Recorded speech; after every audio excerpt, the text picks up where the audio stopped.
Welcome, everybody. Thank you for joining today's webinar. This webinar is part of the Unpacking Coaching webinar series presented by the National Center for Pyramid Model Innovations.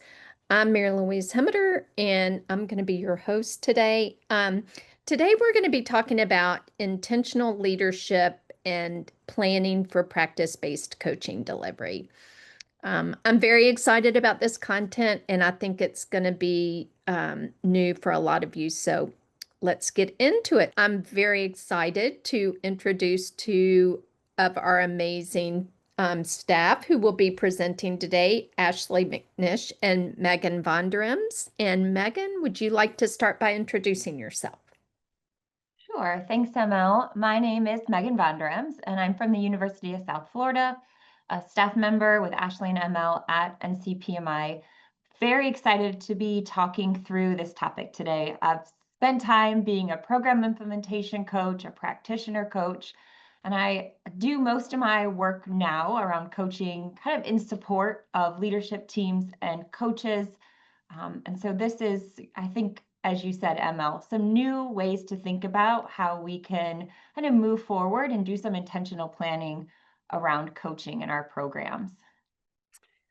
And I'm Ashley McNish. I second everything that Megan said. I am here from Vanderbilt University, also a staff member at National Center for Pyramid Model Innovations.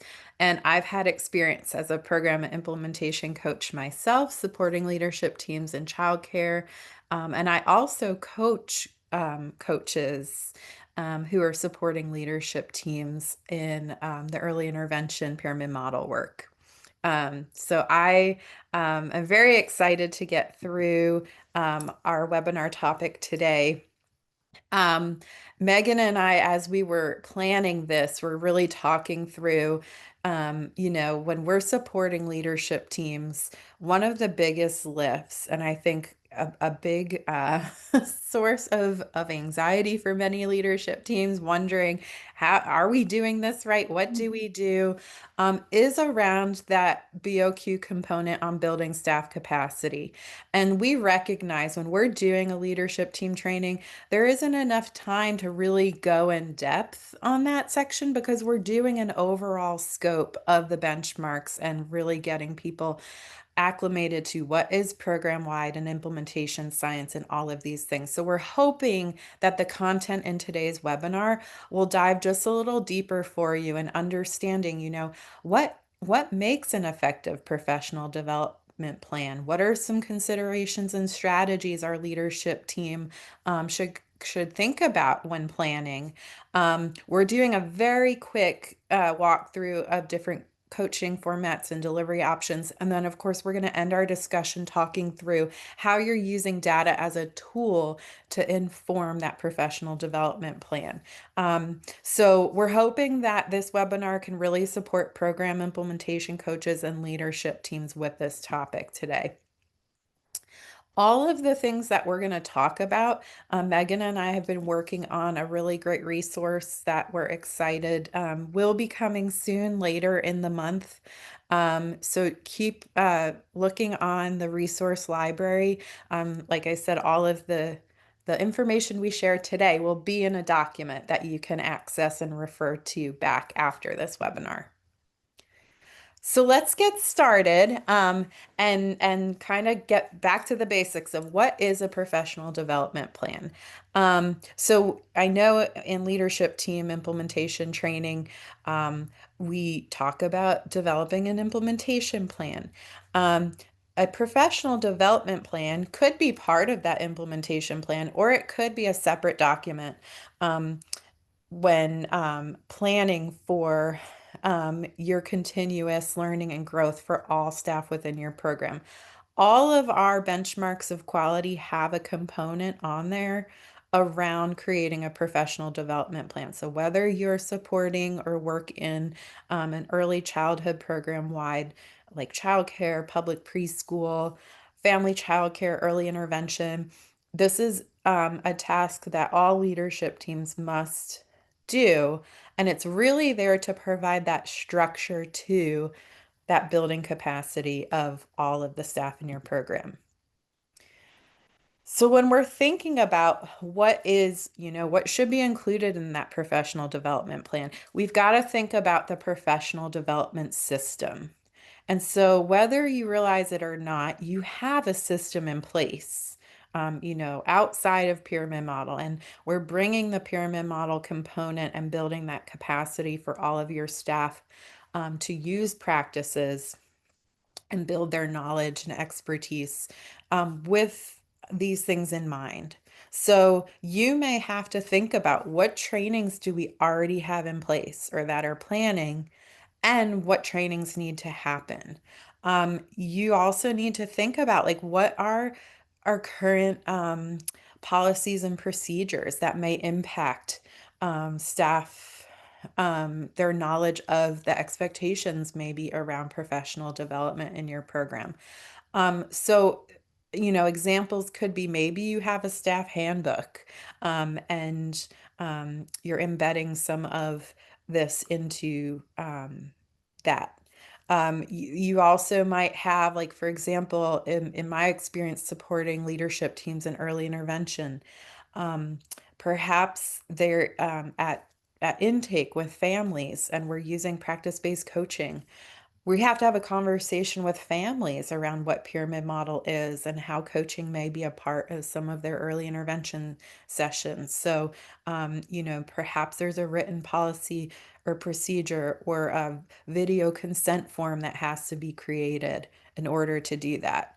Um, we also have to think through coaching delivery. So, what is the capacity of our current program? Who could coach? Who needs coaching? What might be a coaching delivery model we want to try, that we feel like will help really give us more bang for our buck? And then also thinking, knowing it takes time, especially if we're just starting out and we have to build coaches' capacity. We need to have a plan for how do we keep the conversation going around the practices with staff. And that's kind of our universal professional development plan. So it could be additional training, it could be um, thinking through. Um, you know, how to use your staff meetings to share a new resource. Um, Also, we need to make sure there's a plan for communicating this with staff. This impacts their day to day. And so they're going to want to know, what am I being trained on? What are these expectations? And in that communication plan, you should include that bidirectional feedback, to get their input. Or, after a training, how did it hit? You're going to want to know that so that when you go do that again, if there are changes you have to make. Then, of course, outlining any data tools that you'll be using to inform your professional development plan, and, you know, thinking through what do you want to know, and how will you use that data to kind of maybe hopefully answer some of those questions. And then finally, just like in any of our plans, we have to have clear action steps, who's in charge, timelines for checking in, when certain data will be collected, when we're going to review maybe a specific thing to ask questions. And Megan and I are going to get a little more in depth on what that is. And then, of course, time to celebrate staff. Now, Megan's going to talk through a lot of different examples that she's worked with programs that have done this. And I just want to reference you back to all of these considerations and strategies. We're not going to talk about them all today, but some of them are in these great leadership team guides. So the program leadership team guide for implementing practice-based coaching, the program-wide implementation manual, and then the early intervention leadership team guide. So we encourage you to use these guides as you're building your professional development plans. We also encourage you, think outside the box. You know your system, you know your local program. And so the beautiful part of implementation science is you can really try anything. It's just making sure you're linking that to data, and is it how that's going to inform, like, if it worked or where you want to pivot. So a great first step, when you're first starting out, um, I like to think of a new leadership team. How are we going to build coaching capacity? We know this takes time. So in our professional development plan, we're gonna want to strategize what's that time frame that we estimate that it's going to take for our coaches to learn um, about practice-based coaching, to gain experience using practice-based coaching.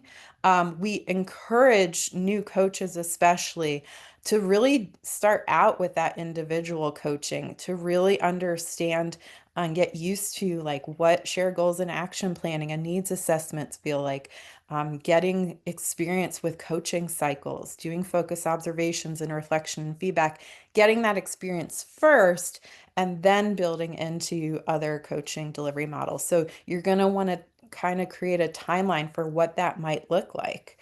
Um, so I'm going to hand things off now to Megan to talk us through our next part. I'm so encouraged, Ashley, when you talk about that time for coach capacity building. And I think there's this theme that as we engage in conversations about coaching supports and having coaching that leads to sustainable outcomes, that this idea that we have to set realistic expectations. And I often hear programs feeling pressure or feeling like they have to coach all practitioners and do it all right away. And so we need time for coach development. And it really ties into this idea that we can differentiate coaching and we can do it by exploring what goes into our professional development plan. And this idea that we can start small, that not all practitioners will or can receive coaching right away in most programs. Not all practitioners will need coaching. I've supported and worked with so many amazing practitioners that their skills are strong. And as we go through kind of finding the right fit for coaching, they might not need that individual expert style coaching. So coaching can occur in phases, and it can begin with that reasonable and realistic number of practitioners. Many programs experience that success when they start with one or two practitioners, maybe who are eager or really willing to be the first ones to participate in the coaching process. So we're going to explore ways leadership teams and program implementation coaches can support coaches in decisions regarding that coaching delivery. And I think it's those realistic expectations and really taking the time to plan beyond what's available in our initial leadership team trainings, our initial leadership team meetings, where we can make those decisions about who gets coached and kind of how that coaching will be conducted. So I'm hoping everyone can just take a quick moment and reflect on this question. As you build your coaching systems, how do you keep that conversation going about practices and provide opportunities for all staff to be engaged in practice implementation, regardless of whether they receive coaching? Because we know that many of the programs that I've supported or worked with, it's in childcare, and there isn't always the capacity to coach all practitioners. So one way to maintain the conversation and that momentum about implementing pyramid model practices is to really think creatively about our training. So Ashley, you talked about part of a professional development plan includes the way we think about training and thinking about our training in pyramid model practices really being the bridge, and kind of how we look at the gap between training and practice implementation through those different professional development supports. That might be coaching for some practitioners, but we're going to be thinking about how we can kind of look at our professional development to support all staff and that we're using data. And we're going to be thinking through how we can use data to identify those professional development topics. So we can look at our tools that we have available and be thinking, where might all staff need support? Let's focus on some universal PD activities for those maybe pyramid model practices. And there might be certain topics or supports that we save or reserve for some of those one-on-one or more intensive coaching efforts. And this idea around universal activities is about thinking what we can do for all while maybe some practitioners are coached, or while practitioners are kind of up next. Like, I might be coached soon, but I still am excited about implementing pyramid model practices in my classroom. I still have young children and families that I'm supporting.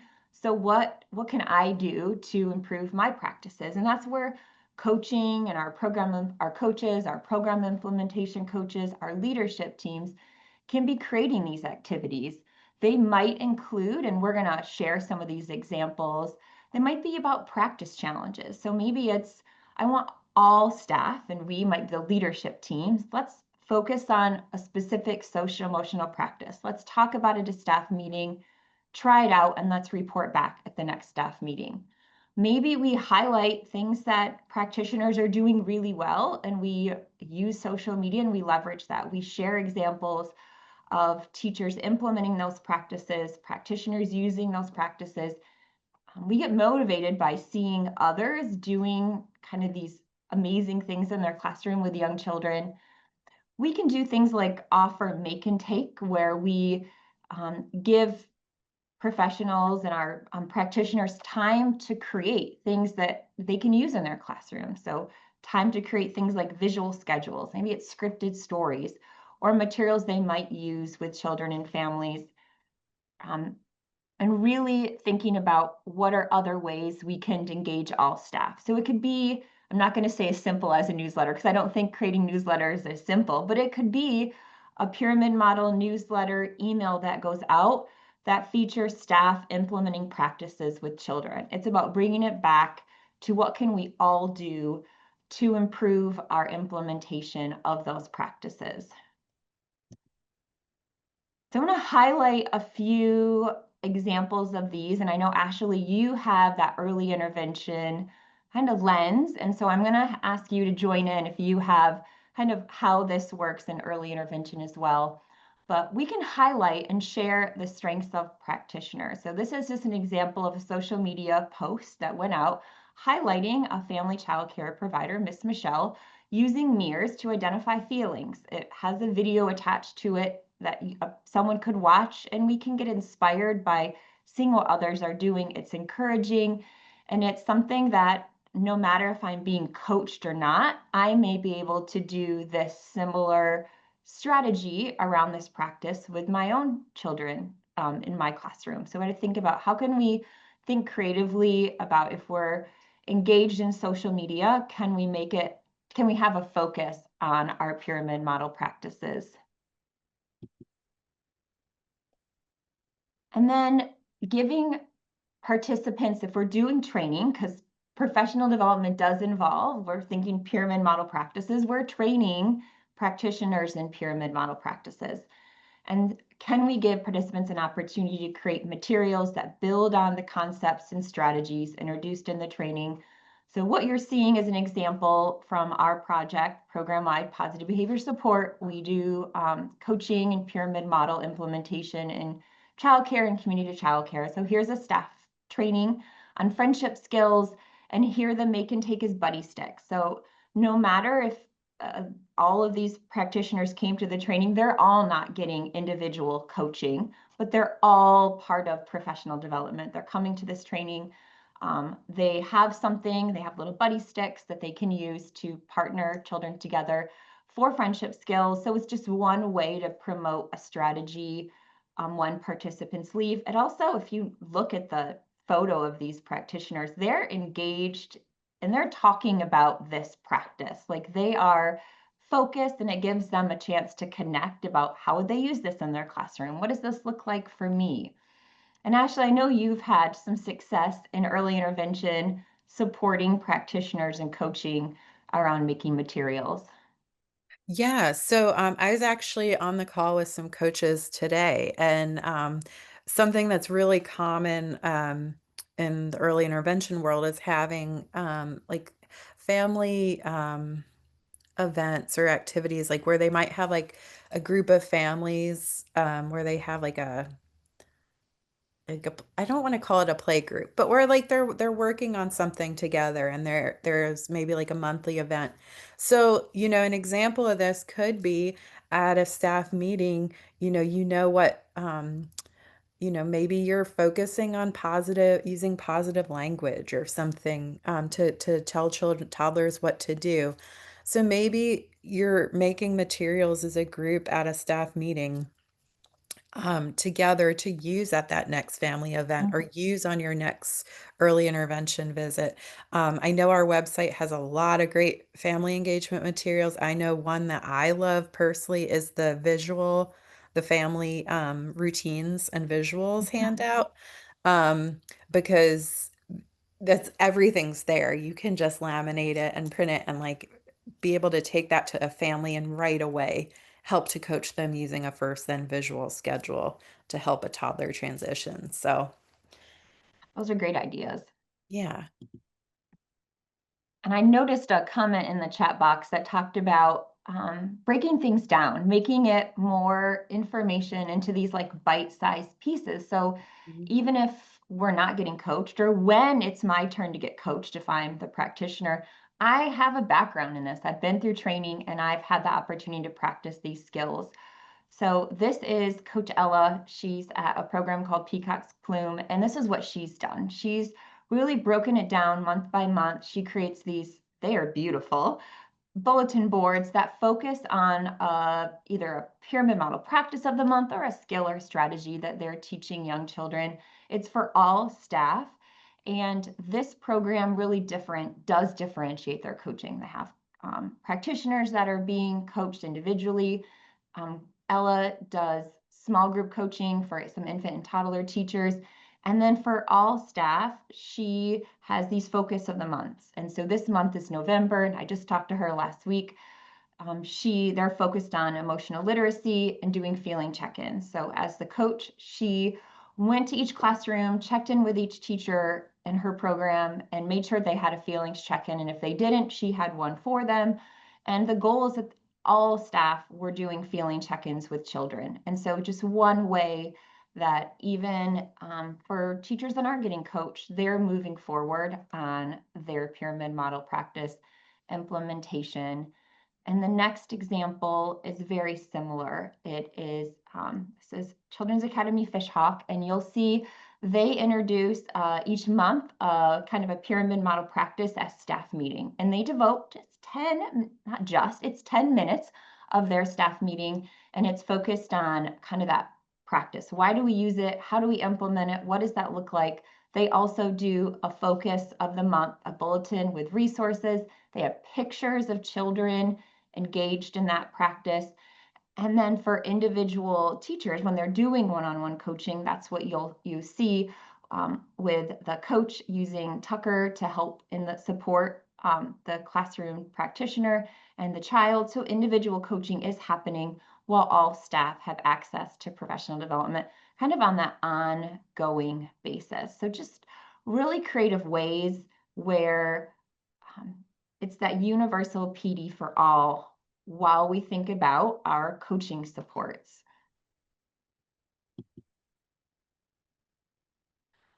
So we want to be thinking about, and Ashley, you touched on this earlier, those check-ins that when we're doing coaching and when we're introducing a new approach to practice-based coaching delivery, we really want to be thinking about time frames to be set for coaching. That brings us back to those realistic expectations. If we're going to try something out, we should have a date that we're coming back to as either, if I'm a program implementation coach, I'm going to be checking with the leadership team, or I'm the coach on the leadership team and I'm having the conversation together, that we're looking at data on the effectiveness of coaching and we're using that to inform our next step. So if we're introducing peer coaching, we might have decided we're going to try it for 4 months, and then we're going to assess if the coach's caseload is manageable, if there are initial improvements in pyramid model practices. Timelines are important, but it's also timelines. It's really about paying attention to schedules and program calendars, there are many things in coaching that we cannot control and how we deliver practice-based coaching, things like staff turnover, competing priorities. But we, as support, we know the calendar of our programs, and we know times of the year that might be very busy. There might be certain times of the year where coaches are at capacity, whether like assessment data is due all at the same time to the state, or when teachers or practitioners at capacity. It's curriculum assessment time, or there's holiday events. So making sure that maybe there are times in the program calendar where we're going to get more coaching cycles completed, knowing that there are times when we're going to have fewer coaching cycles occurring because coaching can't happen as frequently as planned but we can map that out ahead of time. And then also be thinking about, are there times on the calendar that can be used differently? Could staff meeting time be used for group coaching? Like I know programs that have shortened staff meetings to allow for small group coaching to occur. Can we use staff PD days to leverage coaching? So can we do those kind of universal PD pieces during some of our all staff PD days?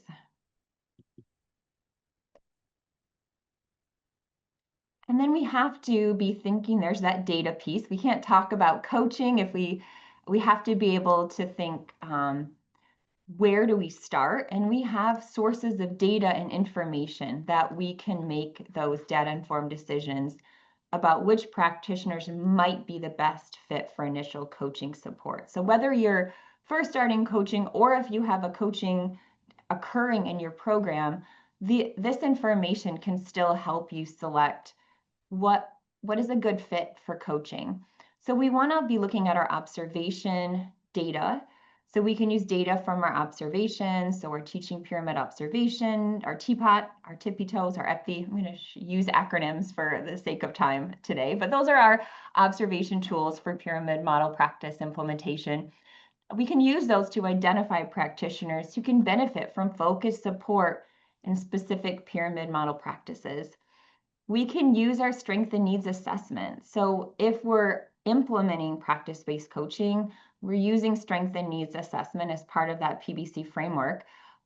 But in our training, our professional development activities, if we're using things like our practices modules, they include strength and needs assessments. There's our checklist for infant toddler classrooms, for our preschool classrooms. There's an early intervention implementation checklist. We can be looking at the strengths and needs of our practitioners. What do they want to learn more about? What do they already know? And so we wouldn't coach on that. It's a strength of theirs.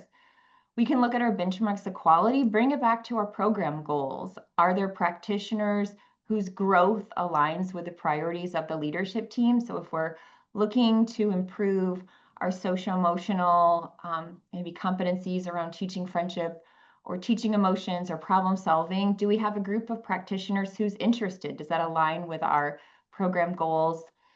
And then really be thinking about, there is a personality or maybe work style preference component that we can survey practitioners and how they like to collaborate or work with each other.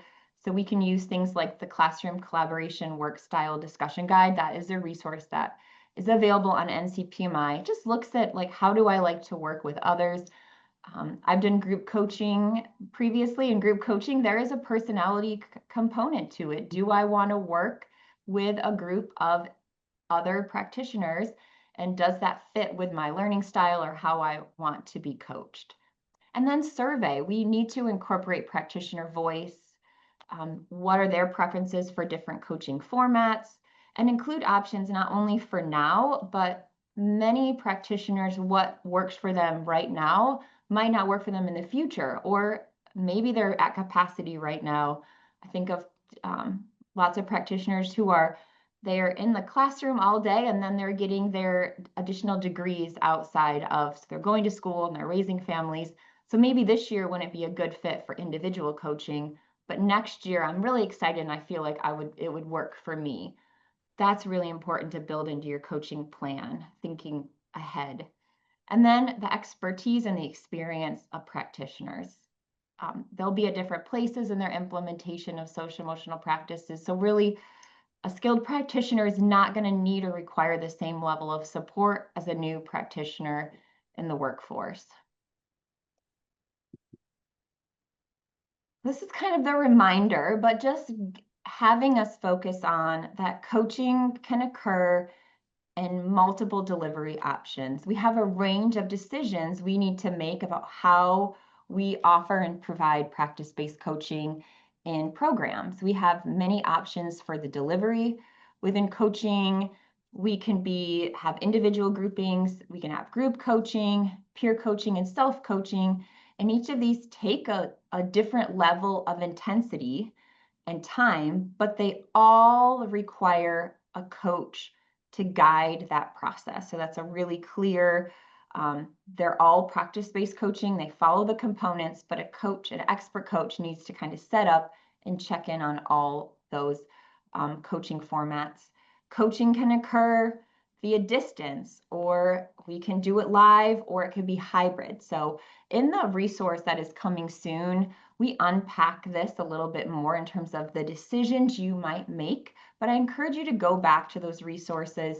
The Program Leader's Guide for Coaching has some really great resources on kind of thinking through the different kind of delivery options for practice-based coaching.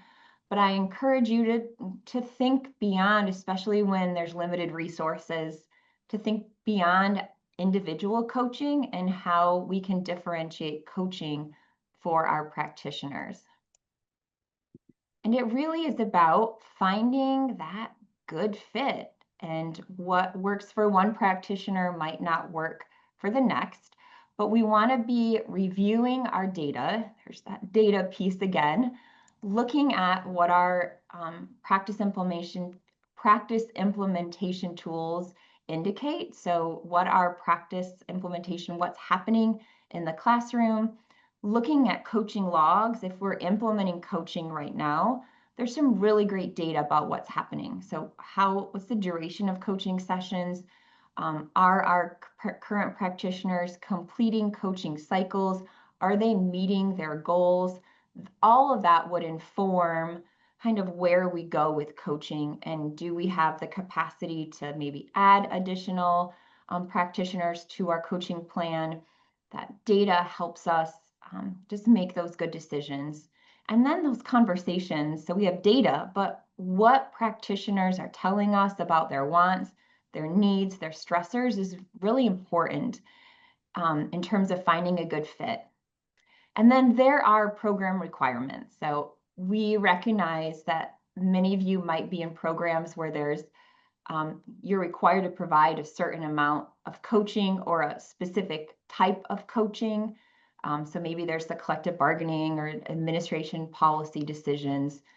So you'll have to take those pieces into consideration. If this conversation around how do we find the right fit is something that you're interested in learning more about, we do have a tiered coaching model information and webinar available on NCPMI. It goes into depth into the different coaching formats and how you might find kind of that fit, and offers some additional kind of strategies and resources for programs. But you don't have to do this all at once. It's really about figuring out your program's capacity and building that coaching system.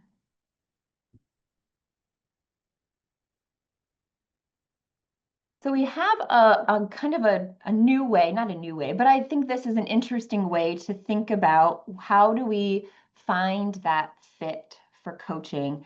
And we have this idea of this kind of like if then. So if you have these pieces, and these pieces for the different coaching delivery formats are really about data. What does your data indicate? What do practitioners indicate or express they might need or want?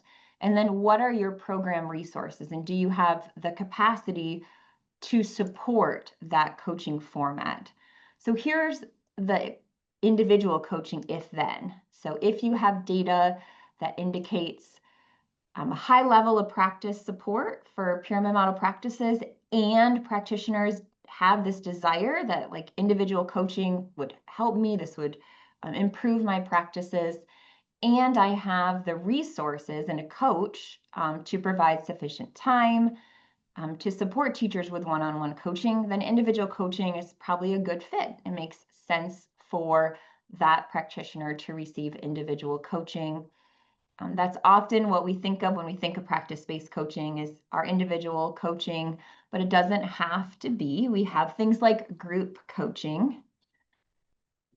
And so group coaching, you're looking at your data sources, and does it indicate that you have a group of practitioners who would benefit from coaching around a similar pyramid model practices? So is there a group that would benefit from some universal or maybe some relationship focused or specific social emotional pieces? And they're willing to collaborate in a small group of 6 to 8 peers. So there's that personality or work style preference. Um, and you have a coach with facilitation skills. So that goes back to what Ashley was saying about coach development, that being able to facilitate a group is a skill, it comes with experience. And so group coaching might be a good fit in this situation. So reciprocal peer coaching. So here in this coaching format, you'd have data that indicates that you have a pair of practitioners who have complementary strengths, so they can support one another. So it might be that Ashley has she's great with a particular strength in her classroom. She's going to support me in mine, and I'm going to support her in something that maybe I excel at and do very well. So we can support each other, and that practitioners are willing. So we have to be able to support another teacher in the PBC cycle or another practitioner. And we have the time. So this is also, it's not, when we do other coaching formats, we have to also think that even though we're saying peer coaching, that there's time. The teacher and the practitioners need time to observe and reflect. And then we have to have a coach that guides that reciprocal peer coaching process. So there's that program resource. And this is a good fit for peer coaching. And then the last is self-coaching. And so we can have practitioners who might benefit from just improving a specific pyramid model practice. So a practitioner just might need, I think transitions is a great example that my class, things would be different outcomes if I had smooth transitions, predictable transitions. We need practitioners who are highly motivated, reflective, and knowledgeable about pyramid model practices, and that practitioner, there's some resource allocation. They need materials for their own learning. It might be books, webinars, online training components, and there has to be a coach who guides that self-coaching process. So this if-then really does kind of set up just some thoughts for how you can be thinking beyond individual coaching and delivery of PBC, and um, that when we think about how these ideas go into the development plan, Ashley is going to walk us through like how we get there, how do we organize our thoughts, and how do we capture what we're already doing, what our current process is, so we can differentiate our coaching and really create these sustainable coaching systems. Thank you, Megan. So this is an example. So one of my favorite parts about the resource that is coming soon towards the end of the month is we do have kind of, I guess, a tool within the resource to help, just like Megan said, to really just kind of organize your thoughts and your structures in one place to then take this information to lay out your plan. Because like Megan's like we talked about that whole professional development system in the beginning of this webinar, and there's a lot of pieces, a lot of moving parts. And so this is just a way to kind of look at your system piece by piece. What is currently in place? Maybe what's currently happening and what do you know needs to happen or is coming in your pyramid model implementation. So this is an example of mapping it out with an early intervention program. So laying out like what currently do we have in place? Some practitioners, thinking through your universal PD system, really benefit from seeing, especially if pyramid model is new to your program, how their current practices relate to pyramid models. So maybe, that um, influences an action step on your implementation plan, that we're going to create a crosswalk of our current practices and the pyramid model practices so staff really see how this impacts their work. Um, then, laying out your current training and your coach training.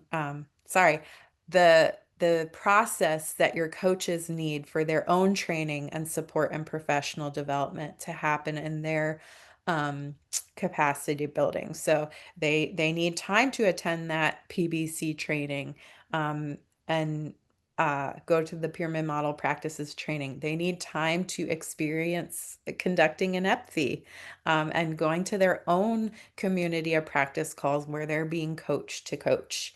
And then share and grow and develop together. So what is that going to look like for your program and your calendar and timelines?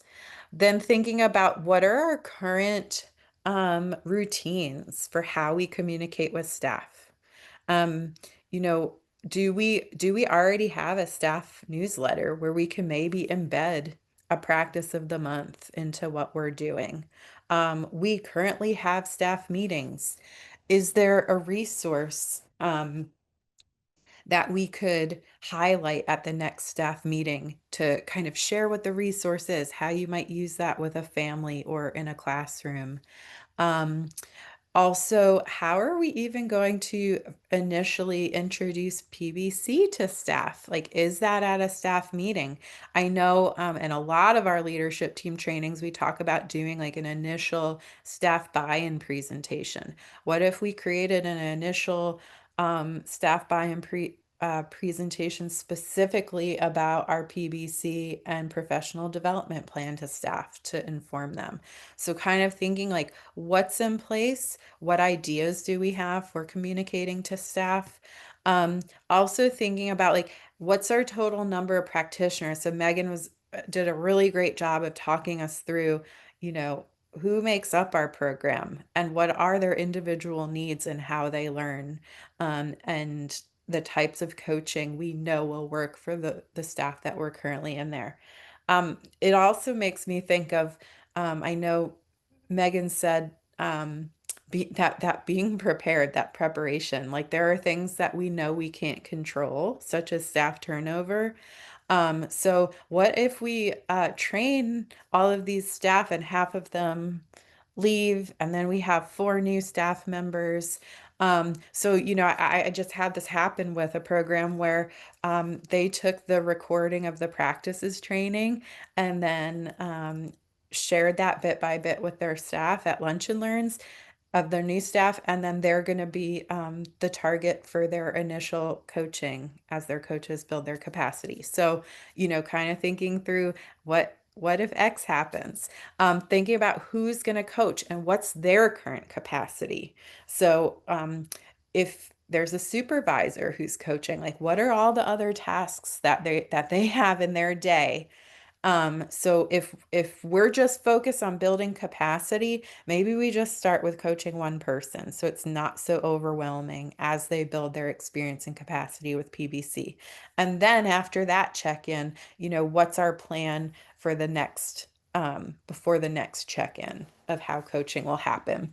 Thinking about if there's another coach, in this case, an EI provider. Typically, a practitioner coach is an EI provider that has their own caseload of families that they see. So, how are we going to work on that? Or with a classroom teacher, if they're doing peer coaching, how are we going to make it so that they can get time to observe the other teacher that they're coaching, um, and have that time to do their debrief and the feedback facilitated by a coach. And then thinking about technology. So, like, are there current technology that we use that we could then leverage in our coaching, or is this a need? And if it's a need, what do we need to do? So, just an example of how a leadership team might think about each of these things. And then after kind of thinking about that, this could be, a next step of thinking, oh, well, we have 8 total practitioners and we have 2 coaches. They're each going to coach one person to start off. Um, and we're going to have them do their individual coaching cycles twice a month. So, in our we're going to maybe set 4 months of that to get 8 coaching cycles, build their capacity, and then we're going to look at that data, at those coaching logs. Maybe we do focus groups or surveys with the coaches and the providers who received coaching to understand what their experience was like. And then maybe we have a goal, like when we were doing that mapping out scenario, we recognized, oh, a lot of our providers are interested in group coaching. And so that's a goal for our professional development plan to install that into our system. So after that initial check-in, are we ready to start building capacity for group coaching? Or maybe we need to keep doing one-on-one coaching with universal supports. Um, so this is just an example of like kind of mapping out the different ways depending on what the goals of your program are as you're making your coaching decisions. And just knowing like expect to be flexible because you might um say, yeah, we're gonna have all this data in 4 months, but then, in month 2, you have staff turnover and coaches don't have time to coach because they're trying to build their, you know, onboard staff just to like the basic parts of your program or something. So thinking about that as well and keeping that in mind. So we're going to end our discussion talking a little bit about data. And so Megan really did kind of outline a lot of this, like, we talk about the different types of data that are involved in coaching in all of our webinars. So thinking of like the needs assessment data, I know Megan outlined things like the teapot, tippy toes, EPV, the implementation checklist. And so that's, kind of giving us an idea of the what, like what are the or the practices we want to coach around.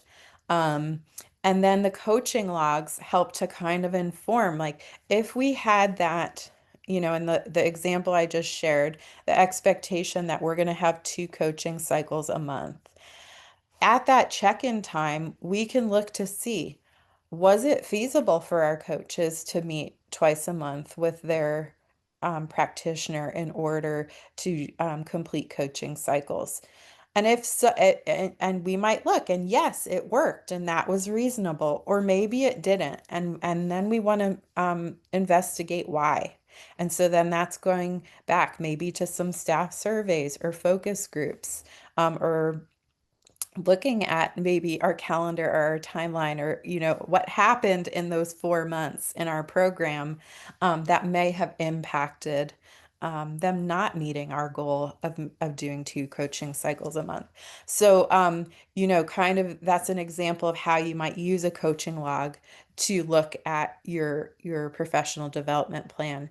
And then also looking at you know the family and child outcomes data. I know in early intervention, this is something that is collected through a survey during exit from the programs, um, or just thinking about like what family and child data does your program collect that may inform your professional development plan. So that could inform again the types of practices that you're coaching around. Maybe in a staff survey, they're sharing, gee, I really need help with transitions in my classroom. Like they're just chaos, and you're seeing multiple practitioners say that. Or, a lot of my families are really struggling with behavior during bath time. And so maybe using the family routine guide as part of um, you know, a universal approach, or, writing a goal together or a practice challenge. So again, just thinking about the different ways that you can look at the data that you're collecting and what expectations and small steps that you're laying out in that plan and really intentionally looking. That's why we really encourage kind of mapping out in your annual calendar, like when we're going to check in for what phase we're at of where we want to go. So this is just an example of a program that might be just starting out. So we're going to expect from August to November, we're going to give our coaches time to build their capacity. And with PBC, with the needs assessment process, with doing their initial coaching cycles, getting acclimated to the coaching log. And at the same time, we're going to implement some of those universal supports so that we're keeping that conversation going with all staff. We're going to collect the data. So we're going to collect our coaching logs. We're going to look at our needs assessments. And maybe we have a survey that our leadership team created for the coaches and the practitioners that engaged in coaching to just kind of reflect and share what that experience was like. And, at our November meeting, we're going to have a conversation around this and think what our next steps are.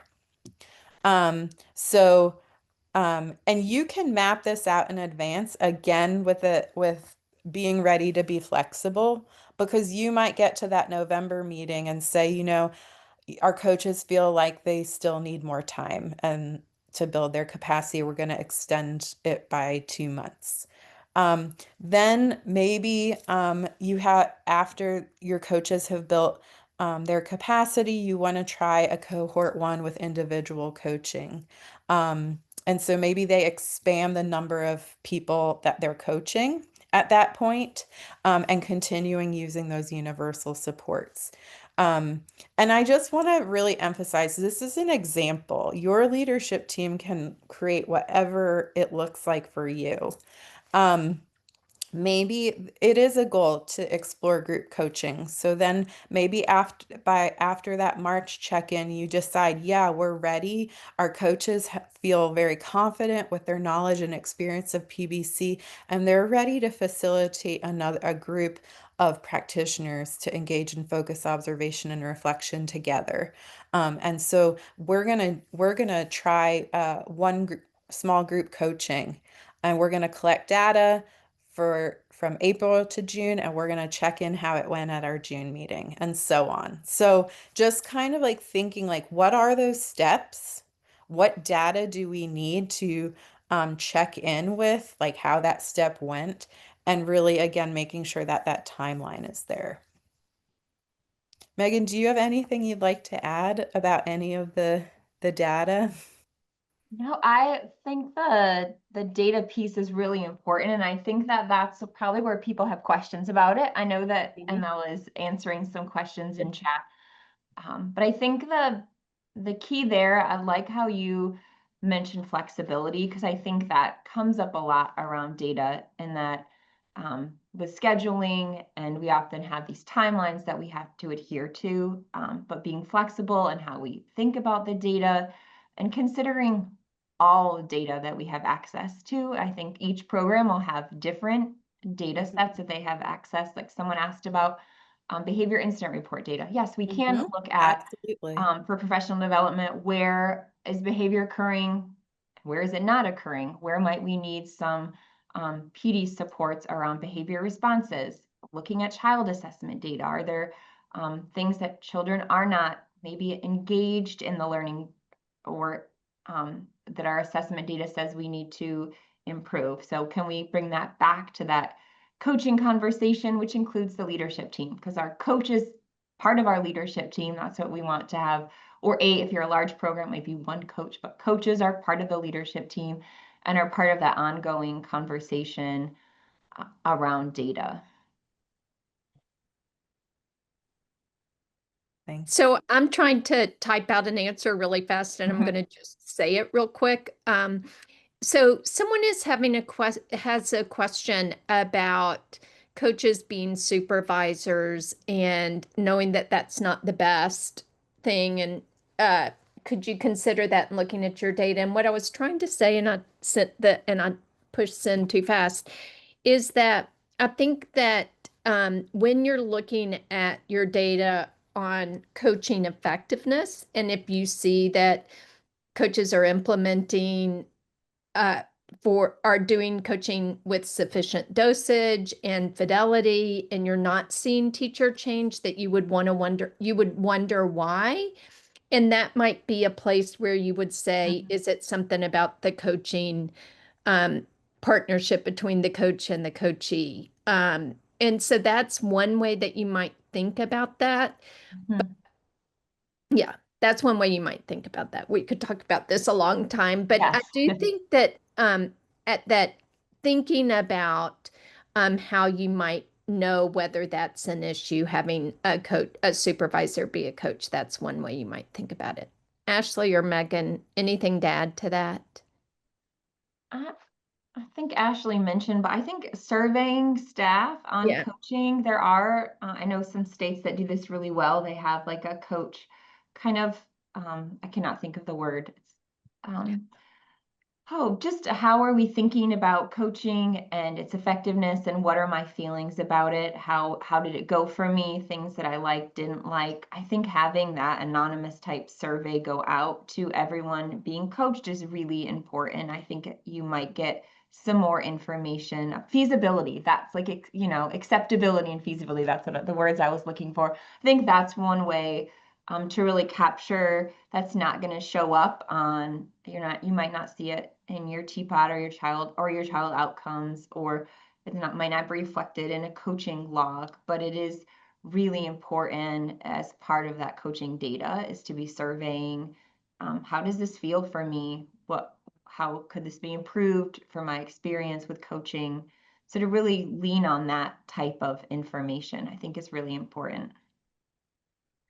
Yeah, I agree. And, again, just going back to thinking about capacity, because for maybe for your program, the supervisor has to be the coach right now. Mhm. And like it's not right or wrong, but it's what you're doing to make it happen. And so, maybe in building, maybe the goal is they're building their capacity with practice-based coaching, and then they're going to facilitate a group so that or peer coaching so that providers are getting feedback from their peers. So, just thinking through what that could look like. And again, we'll always say go back to the data and what it's telling, what's the story, what it's telling you. Yeah, and I think that you asked the question about how you might think about using data to think about a situation like that is exactly what we want you to be doing, right? It's about how can we know if what we're doing is working, right? And that was just a really good question to pose.